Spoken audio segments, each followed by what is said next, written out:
Hello, everybody. Hopefully, you're having a wonderful, fantabulous, and mystical day. Over here on the mystical side of life, we're just getting things started. This is going to be a tutorial basically on skin tones and rim light, but I will make sure that I go back and make two separate videos because it is very difficult to explain rim lights and skin tone at the same time. So let's just speed this through. If you don't already know, my name is Emmanuel Aguilar, aka Mystic Fox 4 on the Instagrams, so feel free to follow me on there if you feel so inclined to.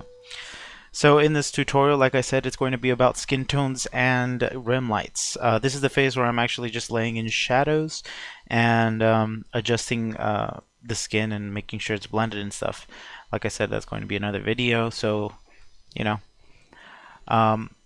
So yeah, as of this moment, I'm just laying in skin tones. So one thing that I like to say is, as you're putting in, the colors and stuff and laying in what exactly you're going to be wanting to pop more, keep in mind that later on, if you're going to want to change that, it's going to be more difficult. So don't put hard lines where you know you're not going to be wanting to focus.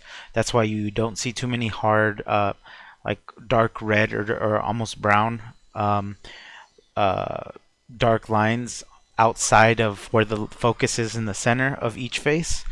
And that was done very intentionally. I knew that I wasn't going to be wanting to focus on the outer rims of the piece of each face, just focusing on one at a time, because that's what the study was about. I did learn a lot about this stuff. I've been painting a lot of realistic faces to study up on how skin reacts with light, or how skin just reacts with skin, or just how it works. And what I've come to see, at least in this study, is that green brings out this kind of ominous kind of feel. So if you start with that as your base, then it'll come off a little bit like a strange feeling, especially if you have an ominous character. I think green is a really good way to go. Either green or maybe a purple. Ooh, a magenta. Um, so, coming back to this actual piece, I'm just making sure that all the lines are exactly where I want them to be, all the darks, because that's also going to be kind of framing the face. So, just kind of play with that idea.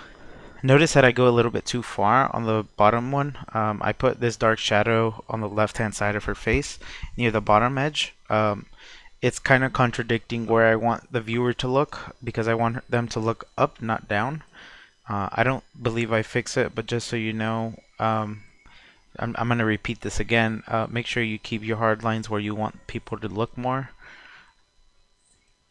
So now I'm just tuning up everything, making sure everything's blended, and I'm lowering the opacity on the lines of the drawing, because if you remove the lines from the drawing and your painting still stands, then that means you have a strong starting point for your actual painting.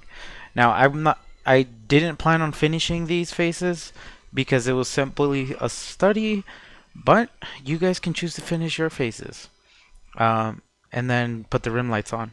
Mine's weren't, that important in terms of like when I was going to put the rim light or when I wasn't going to put the rim light. I just wanted to get a rough face done and then put a rim light onto that so that it would be able to kind of form the character and make it look pop a little bit more. But from my experience, I've noticed that there's two types of rim light. There's soft lights and there's hard lights.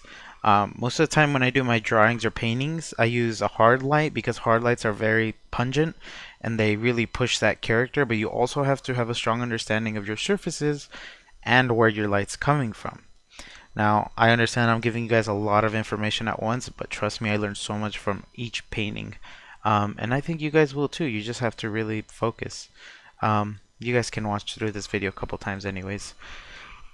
So, I think at this point I'm just going to start cleaning off all the edges of the piece to create a better silhouette, so that when I go back in with my rim lights, it's a lot easier to see that, and it's a lot easier to understand what I'm doing, because I don't have to worry so much about the edges of the painting.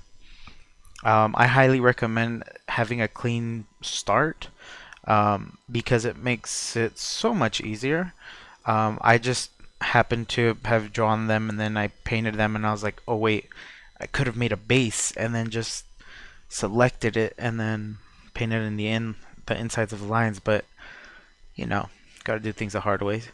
But it was a good thing that I didn't. I needed a reminder of how to not waste my time with little minute things that I'm doing here or there.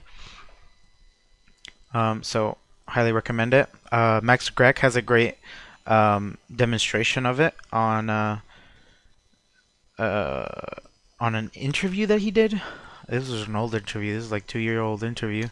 I'll link it down in the description below. Max Grech is a wonderful artist, by the way. Follow his work. Follow him on Instagram. I believe it's Max Grech as well. At this point in the drawing, I made a layers adjustment layer, and it is the levels. Now to do that, you go to the white little circle that is in half. You go to levels, and then you scroll down just a little bit where you see this little black and white line. And then you go from right to left, and it makes it darker.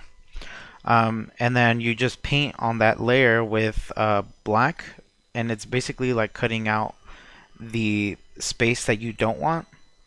But if you have opacity on, it's like scraping a really thin piece of paper that's like made out of wax on top of another layer. That's hard to explain, but basically I just outlined what I wanted to be light with a soft light, with a soft round brush, and then I went back in and color dodged very little bit over the faces just to make them pop a little bit more. Notice I also merged my layers. I don't like having them expanded too much, like with like 500 layers, because it just doesn't seem like it's fit for the actual piece. But there are pieces that I do leave with a lot of layers. So if you're somebody who likes to work with a lot of layers, feel free to use a lot of layers. Just make sure that you label them. That's something that I'm pretty bad at doing, unless I'm doing a commission for somebody. I don't like to waste time on commissions, so I make sure I do that. So here in this section, I'm actually putting in the rim lights. Now, granted, I have done this a lot of times, so all you have to do here is make sure you understand the surfaces, which I will explain in another video, like how the chicken wire wraps around, and then you just lay in where the light is going to be, the rim light. But for here, I lay it in as though it was a hard light, and then I soften it up with an eraser tool, with a soft edged brush. And then we have our final piece. All we have to do is hit it with color dodge with a slightly lower color, and then it should be about done. Alrighty guys, if you found this tutorial helpful, make sure you smash that like button. Leave a comment down below on what your favorite part of the tutorial was, or if I should just slow down, because to me this is like I could just rewatch this. Alright guys, don't forget to stay mystical.